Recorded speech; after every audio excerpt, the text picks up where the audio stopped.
Hello everyone. सो कैसे हैं आप सब? होप सो बहुत अच्छे होंगे। सो गाइस, आज की इस वीडियो के अंदर हम बात करने वाले हैं Kota university third semester English literature exam के इंपॉर्टेंट क्वेश्चंस के बारे में, इंपॉर्टेंट टॉपिक्स के बारे में। तो मेरे बहुत से भाई बहनों को बहुत सारे कंफ्यूजन थे, बहुत सारे डाउट्स थे, बहुत सारी टेंशन थी कि दीदी पेपर कैसा आएगा, क्या पढ़ना है, क्या पढ़े, इंपॉर्टेंट क्वेश्चन क्या है, प्रिपरेशन कैसे करें। तो आपके सारे ही क्वेश्चन के आंसर आपको यहाँ पर इस वीडियो के अंदर मिल जाएंगे। तो चलिए फटाफट से शुरू करते हैं। तो सबसे पहले तो भाई शुरुआत करते हैं आपके सिलेबस से।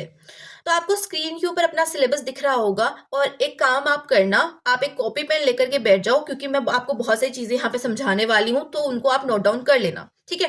तो यहाँ पर आपको जो है दिख रही होंगी कि आपके सिलेबस को 5 यूनिट के अंदर डिवाइड किया गया है। Unit first, unit second, unit third, unit fourth, unit fifth.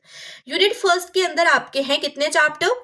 4 chapter. And elegy और टू इवनिंग और receipt of my mother picture, और चौथा है light shining out of darkness. ठीक है।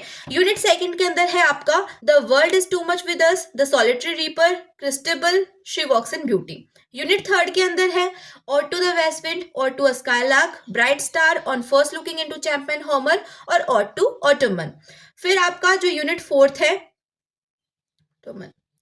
O captain, my captain, a bird came down the walk, a bird came down the walk, success is counted sweeted। Unit fourth के अंदर सिर्फ एक ही chapter है और ये चैप्टर है आपका ड्रामा, द सिल्वर बॉक्स। फिर यूनिट फिफ्थ के अंदर आपको जो है लिटरेचर की हिस्ट्री दी हुई है और कुछ आपको जो है पॉइंट्स दिए हुए हैं। और यूनिट फिफ्थ के अंदर आपको लिटरेचर की हिस्ट्री दी हुई है, वो आपको पढ़नी है। तो ये आपका पूरा सिलेबस है। अब हम बात करते हैं यूनिवर्सिटी के पेपर की, क्योंकि भाई हमें तो पेपर से मतलब है, सिलेबस तो हमने कर ही लिया है, और अगर नहीं भी किया है तो तुम इस चैनल से अच्छे से। तो ये तो बात हो गई सिलेबस की। अब हम बात कर लेते हैं पेपर की, कि पेपर कैसा आएगा। तो देखो भाई, यूनिवर्सिटी की तरफ से जो आपका पेपर होगा वो होगा 100 मार्क्स का। ठीक है। और वो 100 मार्क्स डिवाइड होंगे 2 सेक्शन में, सेक्शन ए और सेक्शन बी। सेक्शन ए के अंदर आपको शॉर्ट टाइप ऑफ क्वेश्चंस दिखेंगे, जिनका आंसर आपको 2 या 3 लाइनों में देना है, और हर एक क्वेश्चन का वेटेज है 2 मार्क का, यानी कि 10 क्वेश्चन 2 मार्क्स के, तो 20 मार्क्स का आपका सेक्शन ए हो जाएगा। सेक्शन बी के अंदर आपको दिखेगा कि वहां पर ना यूनिट वाइज आपसे क्वेश्चन पूछे होंगे। हर एक यूनिट के अंदर 2 या 3 क्वेश्चन दिए होंगे और उनमें से आपको एक सॉल्व करना होगा, और हर एक क्वेश्चन का वेटेज होगा 16 मार्क का। अब यहाँ पे ध्यान से सुनो, मैं हर एक क्वेश्चन की बात कर रही हूँ, पूरे सेक्शन की बात नहीं करी। हर एक क्वेश्चन का वेटेज होगा 16 मार्क का, और पूरे सेक्शन बी का वेटेज है 80 मार्क्स का। ठीक है। तो आपको सेक्शन बी के अंदर पहले तो जो है 2 क्वेश्चन और में आते थे हर एक यूनिट से, उसमें से आपको एक सॉल्व करना होता था। लेकिन पिछली बार क्या हुआ था, पिछली बार जो है यूनिवर्सिटी ने आपको 3 क्वेश्चन दिए थे, हर एक यूनिट के अंदर 3 क्वेश्चन थे, जिसमें से आपको एक सॉल्व करना था। ठीक है।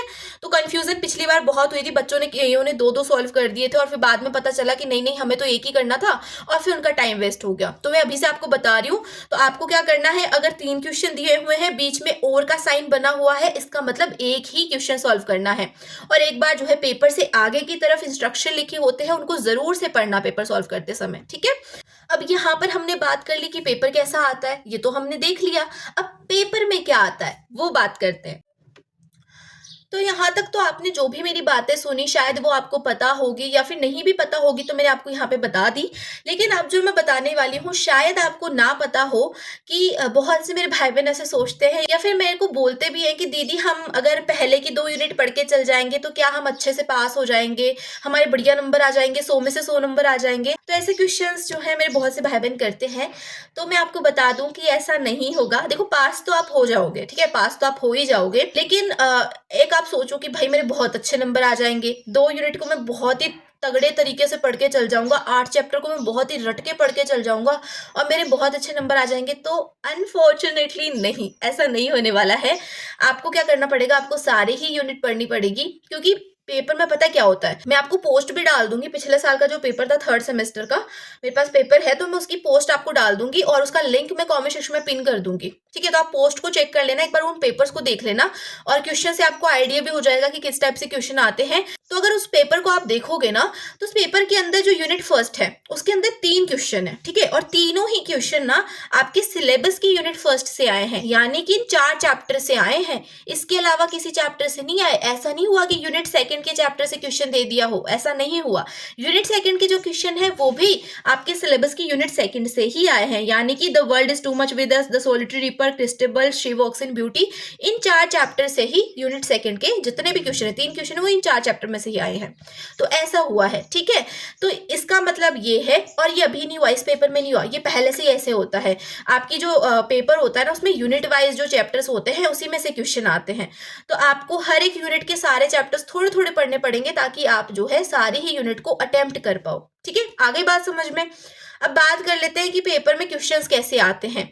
तो पिछली बार की अगर हम बात करें, तो पिछली बार जो है 2 क्वेश्चन आपके पोएम में से आए थे। हर एक यूनिट के अंदर 3 क्वेश्चन थे, जिसमें से 2 क्वेश्चन पोएम्स के थे और एक क्वेश्चन था आपका रेफरेंस टू द कॉन्टेक्स्ट का। और ये क्वेश्चन जो है आता ही आता है, पिछली बार की बात नहीं है। उससे पिछली बार जब और में सिर्फ 2 ही क्वेश्चन आते थे, यूनिट में सिर्फ 2 ही क्वेश्चन पूछे जाते थे, तब भी एक question reference to the context का होता ही होता था।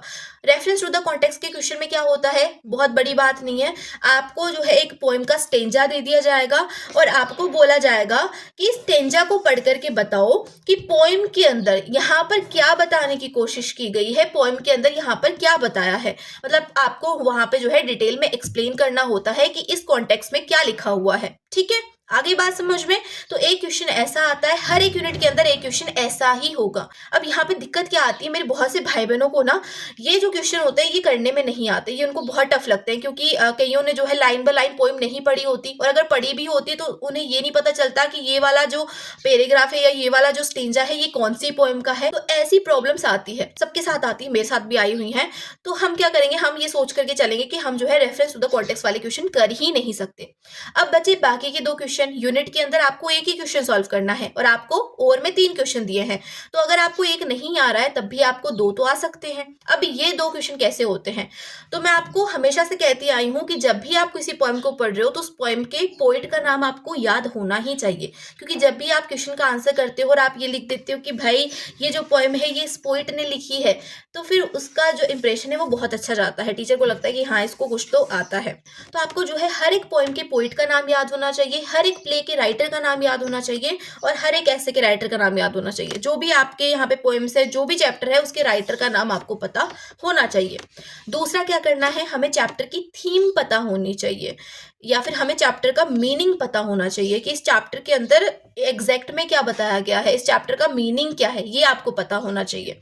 इसके अलावा जो है कोई क्वेश्चन आता ही नहीं है। आप अगर पेपर को खोल करके भी देखोगे ना, तो क्रिटिकल एप्रिसिएशन के क्वेश्चन होते हैं। क्रिटिकल एप्रिसिएशन क्या होता है, वहां पर आपको जो है राइटर का इंट्रोडक्शन देना होता है, और उसके बाद में आपको चैप्टर की थीम बता देनी है, फिर समरी बता देनी है थोड़ी सी, फिर उसका इंट्रोडक्शन दे देना है, बस यही होता है क्रिटिकल एप्रिसिएशन। तो अगर आपको चैप्टर के बारे में नॉलेज है, तो क्रिटिकल एप्रिसिएशन तो आप यूं ही कर लोगे, ठीक है। तो इसलिए बोल रही हूँ कि राइटर का नाम याद कर लेना और चैप्टर की थीम या चैप्टर का मीनिंग आपको याद करना है, बस इतना सा काम करना है, और इसके अलावा कुछ नहीं करना।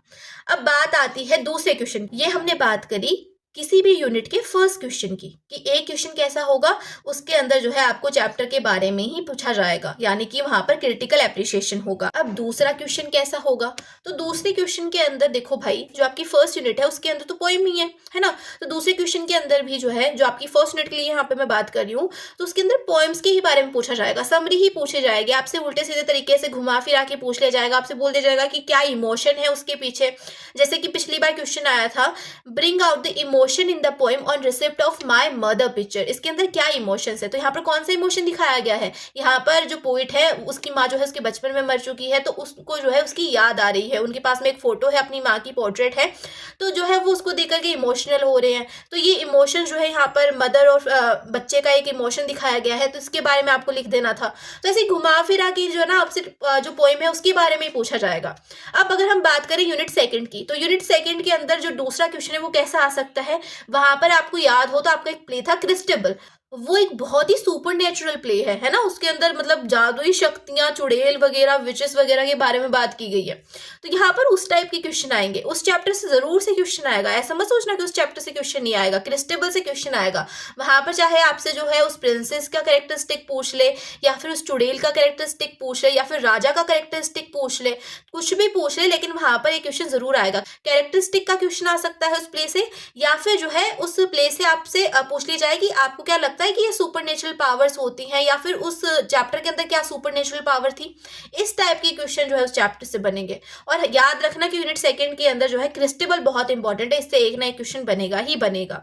तो हमने बात कर लिया कि या तो भाई जो है आपसे पोएम का कुछ भी उल्टा सीधा करके पूछ लिया जाएगा, समरी पूछ ली जाएगी, या फिर पोएम से ही रिलेटेड कुछ पूछ लिया जाएगा, या फिर आपसे जो है कैरेक्टरिस्टिक पूछ लिया जाएगा। ऐसे ही आपका एक और प्ले है सिल्वर बॉक्स, और सिल्वर बॉक्स जो प्ले है वो जो है यूनिट फोर्थ के अंदर है, और यूनिट फोर्थ के अंदर सिर्फ एक ही चैप्टर है, तो इसी चैप्टर से तीनों क्वेश्चन आएंगे। यूनिट फोर्थ के अंदर आपको सिल्वर बॉक्स के ही क्वेश्चंस दिखेंगे, वहां पर आपको जो है प्ले की समरी पूछ लेगा, या फिर जो है आपसे जो बाथविक था उसका जो कैरेक्टरिस्टिक है वो पूछ लेगा, कैरेक्टर स्केच ही यहाँ पे पूछेगा, या फिर समरी पूछ लेगा, या फिर ये पूछ सकता है कि भाई जो गरीब लोग होते हैं उनको कैसे जो है ये लो दबा देता है, लो जो है किनके लिए वर्क करता है। इस टाइप के जो है ना पॉलिटिकल क्वेश्चंस जो है यहाँ से आ सकते हैं। बस आपसे यहाँ पर उल्टा सीधा पूछ करके वो बोल देगा कि मीनिंग बता दो इस चैप्टर का, इमोशन क्या है इस चैप्टर के अंदर, या फिर इस चैप्टर के समरी क्या है, या फिर आप इसको शॉर्ट में बताओ कि इसके अंदर क्या हुआ। ठीक है, ऐसे टाइप के क्वेश्चन आते हैं।